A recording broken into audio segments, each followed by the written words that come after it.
ഉറപ്പുണ്ട് വൃത്തിയേണ്ട രീതിയിൽ ഈ നിമിഷം വരെ നമ്മൾ ഇരുന്നിട്ടില്ല, ഒന്നും ചെയ്തിട്ടില്ല. ഇല്ല മക്കളെ, നിങ്ങൾ വൃത്തിയായിട്ട രീതിയിൽ ഒന്നും ചെയ്യുന്നില്ല. അതൊക്കെ വെറുതെ ആൾക്കാർ, ഈ അസൂയുള്ള ആൾക്കാർ വെറുതെ പറഞ്ഞിട്ടുണ്ടാക്കണം. നിങ്ങൾ ഒരു കാരണവശാലും കേൾക്കട്ടെ കേട്ടോ. ആ ഹൗസിലുള്ള ആൾക്കാർ നിങ്ങളെ എവിക്റ്റ് ചെയ്യാൻ വേണ്ടിയിട്ടാണ് നിങ്ങൾ പറയുന്നത്. നിങ്ങൾ വളരെ മോശമായിട്ടുള്ള രീതിയിലാണ് അവിടെ പെരുമാറുന്നത്. നിങ്ങൾ നല്ല അടിപൊളിയായിട്ടാണ് പെരുമാറിക്കൊണ്ടിരിക്കുന്നത്. യാതൊരു കുഴപ്പമില്ല. ഫാമിലിക്കും ഓഡിയൻസിനും എല്ലാവർക്കും ഏത് ആൾക്കാർക്കും പ്രായഭേദമന്യേ കാണാൻ പറ്റുന്ന ഒരു ഷോ ആക്കി ബിഗ് ബോസ് മലയാളം സീസൺ 6 നിങ്ങൾ മാറ്റിക്കൊണ്ടിരിക്കുകയാണ്. അതിൻ്റെ ഉള്ളിലുള്ള ആൾക്കാർ നിങ്ങൾ പറയുന്നത് എന്താ വെച്ചാൽ നിങ്ങൾ അവിടുന്ന് പുറത്താക്കാൻ, നിങ്ങളെ ഭിന്നിപ്പിക്കാൻ വേണ്ടിയിട്ട് ചെയ്യുന്നുണ്ടോ? പുറത്തുള്ള ആൾക്കാർക്ക് അങ്ങനത്തെ യാതൊരു വിധ ചിന്തയില്ല. പുറത്തുള്ള ആൾക്കാർ നിങ്ങളെ കണ്ടിരിക്കുന്നത് നിങ്ങൾ എന്താ പറയുക നന്മയിൽ ഗോപാലന് സാധു തങ്കമേലുണ്ടായി എന്നൊക്കെ പറഞ്ഞ മാതിരി ഒരു പ്രശ്നം നിങ്ങളില്ല കേട്ടോ. നിങ്ങൾ അടിപൊളിയാണ്. Jasmine Gabri friendship, Gabri combo അടിപൊളിയായിട്ട് പോട്ടെ കേട്ടോ. ഇടയ്ക്ക് 1-2 കടിയൊക്കെ അല്ലേ, അത് സാരില്ല. അതൊക്കെ ഞങ്ങൾ അതിന് ആ ഒരു രീതിയിൽ തന്നെ എടുക്കണുള്ളൂ കേട്ടോ. ഞങ്ങളത് തെറ്റിദ്ധരിക്കണമെന്നില്ല. ഞങ്ങൾ നല്ല രീതിയിലാണ്. ഫ്രണ്ട്സ് ആകുമ്പോൾ എന്താ കടിക്കില്ലേ?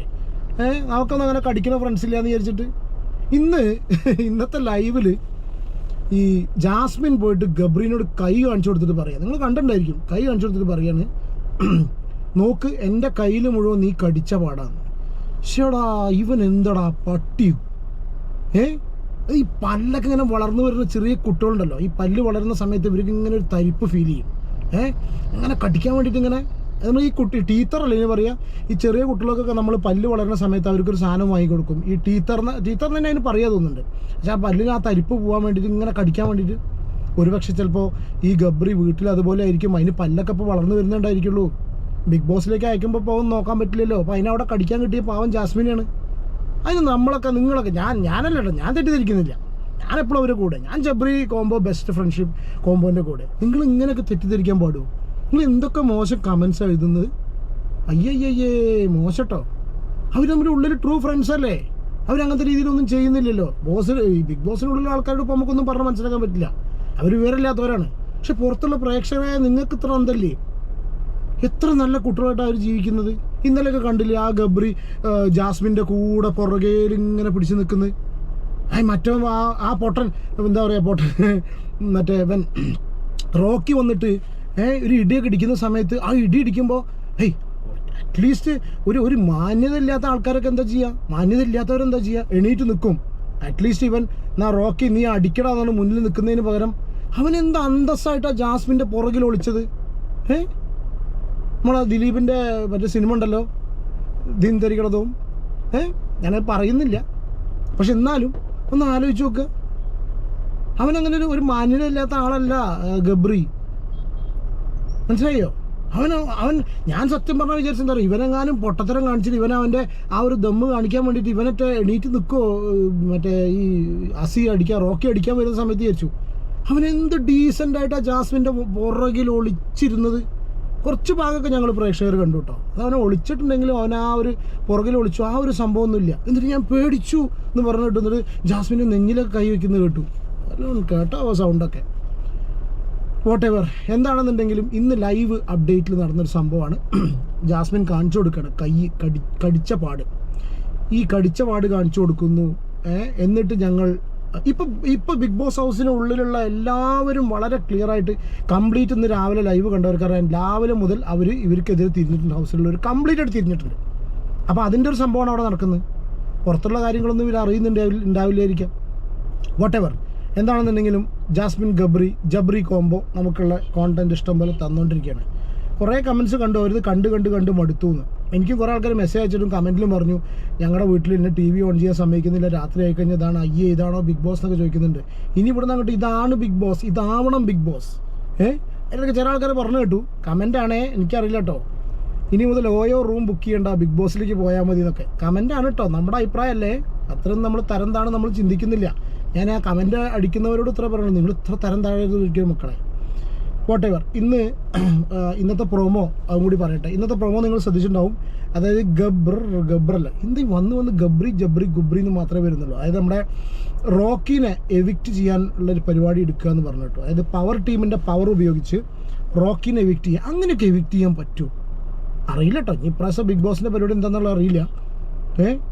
അതായത് ഇവരെല്ലാവരും കൂടി തീരുമാനം എടുക്കുന്നു. അപ്പോൾ എനിക്ക് തോന്നുന്നു ശ്രീരേഖ അവരാരോ ആണ് ആദ്യം പറഞ്ഞത്.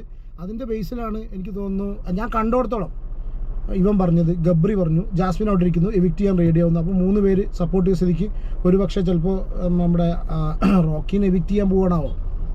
ഒരു കാര്യം ഷുവറാണ്, ബിഗ് ബോസിൽ ഇപ്പോൾ കുറച്ച് സ്ട്രോങ് ആയിട്ട് അവൻ്റെ ആ ടെമ്പറമെൻ്റ് ഒന്ന് മാറ്റി അവൻ്റെ ആ ഒരു എന്താ പറയുക ഈ എടുത്തുചാട്ടം ഉണ്ടല്ലോ, ഭയങ്കരമായിട്ടുള്ള എടുത്തുചാട്ടം, അതൊന്ന് കൺട്രോൾ ചെയ്ത് നിന്ന് കഴിഞ്ഞാൽ, അല്ലെങ്കിൽ അവൻ അധികം വൈകാണ്ട് അവൻ തന്നെ പോയിക്കോളും. കാരണം ഇന്നലെ വെറുതെ കൈയൊക്കെ ഒരു സെൽഫ് ഹാമിംഗ് എന്നൊക്കെ പറഞ്ഞിട്ട് ഭയങ്കര രീതിയിൽ ഒപ്പമുള്ള ഈ 2 രീതിയിലപ്പോൾ റോക്കിക്കെതിരെ അഗെയിൻസ്റ്റ് ആയിട്ട് വരുന്നത്. ഒന്ന് മറ്റൊരു എവിക്ഷൻ, പിന്നെ റോക്കിനെ ഇഷ്ടപ്പെടുന്നു എന്നുള്ള രീതിയിൽ ഈ സെൽഫ് ഹാമിംഗ് പാടില്ല. സെൽഫ് ഹാമിംഗ് അത്ര നല്ല കാര്യമല്ല, സ്വന്തമായിട്ട് ഇടിച്ച് പരിക്കേൽപ്പിക്കുക എന്നുള്ള സംഭവം. അപ്പോൾ അത് ഒരു നല്ല പരിപാടിയല്ല അത്. അപ്പോൾ ആ ഒരു സംഗതി പിന്നെ ദേഷ്യം വരുന്ന സമയത്ത് നമുക്ക് കൺട്രോൾ ചെയ്യാൻ പറ്റില്ല എന്നുണ്ടെങ്കിൽ ശരിയാണ്. ഈ ജാസ്മിനും ജബ്രി എന്ന് പറയുന്ന സുഖല്ലേ, ജബ്രി ഇവനെ കയറി പ്രൊവോക്ക് ചെയ്തുകൊണ്ടിരിക്കുകയെന്നല്ല രാത്രി ഇരുന്നിട്ട്, അത്രയ്ക്ക് കട്ട പ്രൊവോക്കിങ്. പക്ഷെ പ്രൊവോക്ക് ചെയ്യുന്ന സമയത്ത് അറ്റ്ലീസ്റ്റ് എന്തെങ്കിലും ഒരു സംഭവം മുന്നിൽ പോയി നിൽക്കാം, മുഖത്ത് പോയി നിൽക്കാം, അങ്ങനെ എന്തെങ്കിലുമൊക്കെ ചെയ്യാം. സ്വാഭാവികമായിട്ട് ഇവൻ നിൽക്കുന്ന സമയത്ത് മറ്റവനൊരാണല്ലേ, ഉശിരും പുള്ളിയില്ലാത്ത ഒരാണുങ്ങളെ പേര് കളയിക്കാനായിട്ട് ജനറൽ ന്യൂട്രാലിറ്റി സത്യം പറയാം, അവനേക്കാൾ എത്രയോ ഉശിരുണ്ട് ജാസ്മിൻ കേട്ടോ, സീരിയസ്ലി. ആരെങ്കിലും ചൂടാവാൻ വന്നു കഴിഞ്ഞപ്പോൾ ഇന്നലെ എനിക്ക് തോന്നുന്നു റോക്കി ചൂടാവാൻ വന്ന സമയത്ത് ഇവളും കട്ടയ്ക്ക് അങ്ങോട്ട് നിന്നു. അവൾ അത്രയും സ്ട്രോങ് ആണ്. ഓക്കെ, സ്വഭാവം നമുക്ക് ഇഷ്ടപ്പെടുന്നില്ല. ബിഗ് ബോസിൽ കണ്ടിട്ടില്ല കേട്ടോ, ബിഗ് ബോസിൽ കണ്ടിട്ടുള്ള അവരുടെ ആ ഒരു എന്താ പറയുക സദാചാരം പറയണമെന്ന് എല്ലാവരും പറയും. പക്ഷേ ഇതൊക്കെ കണ്ടിട്ട് എങ്ങനെ സദാചാരം പറയും? പക്ഷെ വലിയ കേമന്മാരൊക്കെ ഇതിന് സപ്പോർട്ട് ഉണ്ട് എന്നുള്ളത് കണ്ട കമൻറ്റ് സെക്ഷനിൽ അവിടെയും ഇവിടെ ഒന്നും കണ്ടില്ല. പക്ഷെ ചില ആൾക്കാരൊക്കെ ഇപ്പോഴും ഈ ഒരു സംഗതി സദാചാരം പറയുന്നവരുടെ മനസ്സ് അങ്ങനെ ആയതുകൊണ്ടാണെന്നിട്ടാണ് അവർ പറയുന്നത്. അറിയില്ല, ഇനിയിപ്പോൾ ഒരുപക്ഷെ നമ്മുടെ മനസ്സ് അങ്ങനെയാണെങ്കിൽ അങ്ങനെ തന്നെ ആവട്ടെ, വോട്ടെവർ. എന്താണെന്നുണ്ടെങ്കിലും ഏഷ്യാനെറ്റ് ഇവരെ നന്നായിട്ട് ഊറ്റി വാങ്ങുന്നുണ്ട്. പിന്നെ ഇന്നലെ ഇതേ സമയത്തൊരു വീഡിയോ ചെയ്തിരുന്നു, ഇവർ പോകാനൊരു ചാൻസ് ഉണ്ടെന്നുള്ളത്. ഞാൻ എൻ്റെ ഒരു ഇൻറ്റ്യൂഷൻ പോലെ പറഞ്ഞിട്ട് എനിക്ക് തോന്നിയ ഒരു സംഗതി പറഞ്ഞതാണ്. കാരണം വീട്ടുകാരെ ആംഗിളിൽ നിന്ന് ചിന്തിച്ച സമയത്ത് എനിക്കും അങ്ങനെ ഫീൽ ചെയ്തു. എന്തെങ്കിലും രീതിയിൽ പ്രത്യേകിച്ച് പെൺകുട്ടികൾ അല്ല ആൺകുട്ടികളാണെങ്കിലും തന്നെ സ്ഥിതി കല്യാണം തീരുമാനിച്ച് വെച്ചിട്ടുള്ള ഈ വരുന്ന എനിക്കൊന്ന് അടുത്തന്നെ പിന്നെ മാസങ്ങൾക്കുള്ളിലായിരിക്കണം ഒരു പക്ഷേ കല്യാണമൊക്കെ തീരുമാനിച്ച് വെച്ചു. നമ്മൾ അവിടെ നിന്ന് ഇവിടുന്ന് കേട്ടു. അപ്പോൾ കല്യാണം തീരുമാനിച്ച് വെച്ചിട്ടുള്ള ഒരു പെൺകുട്ടി അതിൻ്റെ ഉള്ളിൽ കിടന്നിട്ട് ഈ പോലുള്ള പരിപാടികൾ കാണിക്കുന്ന സമയത്ത് നമുക്കത് എന്താ പറയുക, എന്തുകൊണ്ടും നമുക്ക് അങ്ങനെയുണ്ട്. നമുക്കല്ല, നമ്മളെന്താ ആക്സെപ്റ്റ് ചെയ്യുന്നില്ല, നമ്മൾ ആക്സെപ്റ്റ് ഇല്ല. ഞാൻ വേറെ എന്തോ ചിന്തിച്ചിട്ടാണ് നമ്മൾ ആക്സെപ്റ്റ്. എനിക്ക് വണ്ടി ഇതിലേ പോയപ്പോൾ എൻ്റെ കോൺസെൻട്രേഷൻ പോയി. അല്ല ഞാൻ പറയാം, പ്രത്യേകിച്ച് കല്യാണമൊക്കെ വെച്ച് തീരുമാനിച്ച് വെച്ചിരിക്കുന്ന കുട്ടി എന്ന് പറയുമ്പോൾ സ്വാഭാവികമായിട്ടും വീട്ടുകാർ എന്താ വിചാരിക്കില്ലേ? വീട്ടുകാരെന്തെങ്കിലും വിചാരിക്കട്ടെ, അവരതല്ല പ്രശ്നം. എന്നെ ആരും എന്ത് വിചാരിച്ചാലും കുഴപ്പമില്ല. എന്നിട്ട് ക്യാമറയ്ക്ക് വന്നത് അത്ത അമ്മ അപ്പ അത്ത എന്നൊക്കെ പറഞ്ഞിട്ട് ഇവിടെ എന്തൊക്കെ പറയുന്നുണ്ട്. അങ്കിൾ വിശ്വസിക്കരുത് എന്നിട്ട് മറ്റവനും കൂടി പറയുന്നുണ്ട്. വോട്ടെവർ എന്താണെന്നുണ്ടെങ്കിലും നിങ്ങളെക്കൊണ്ട് നല്ല രീതിയിൽ നല്ല സൽപ്പേര് നിങ്ങളെ കുടുംബത്തിന് നിങ്ങൾ ഉണ്ടാക്കി കൊടുക്കുന്നു. ബിഗ് ബോസ് ഷോന് നിങ്ങളെക്കൊണ്ട് നല്ല മെച്ചാണ്. അതുകൊണ്ട് എനിക്ക് തോന്നുന്നില്ല 2 പേരും കൂടി പിടിച്ച് പുറത്താക്കുന്നുണ്ട് കേട്ടോ. ഇതിൽ എനിക്ക് തോന്നുന്നത് ഗബ്രിക്ക് ഇവളെ ചിലപ്പോൾ വീട്ടുകാർ തിരിച്ചു വിളിക്കാനുള്ള ഓപ്ഷൻ ഉണ്ടോ എന്നുള്ളത് എനിക്കറിയില്ല. ബിഗ് ബോസിൻ്റെ സിറ്റുവേഷൻ നമുക്കറിയില്ല എന്താ സ്ഥിതി എന്നുള്ളത്. പക്ഷേ ഇതിൽ ഒരാൾ പോയി കഴിഞ്ഞാൽ മറ്റാൾ ഭയങ്കര സ്ട്രോങ് ആയിട്ട് ഗെയിമിലേക്ക് തിരിച്ചു വരും എന്ന് വിചാരിക്കുന്ന ഒരു ഗെയിം ഷോ എന്നുള്ള കണ്ടീഷനിൽ ഇത്ര തന്നെയുള്ളൂ മക്കളെ. അപ്പോൾ ഞാൻ ഒന്നും കൂടി പറയുകയാണ്, ജബ്രീനെ കുറ്റം പറയണ്ട. അവരവിടെ എന്തെങ്കിലും കാണിച്ചോട്ടെ, അവർ തമ്മിൽ ഫ്രണ്ട്ഷിപ്പാണ്. ഒരു കടിയല്ലേ കടിച്ചുള്ളൂ, ഒന്നല്ല ഒരു കുറച്ച് കടി. പിന്നെന്താ ഉപ്പ് രസം അല്ലേ, സ്കിന്നിന് ഉപ്പിൻ്റെ ടേസ്റ്റാണ് ഷായ് എന്നൊക്കെ ആൾക്കാർ പറയാൻ പാടുമോ? നല്ല കാര്യമല്ലേ അത്?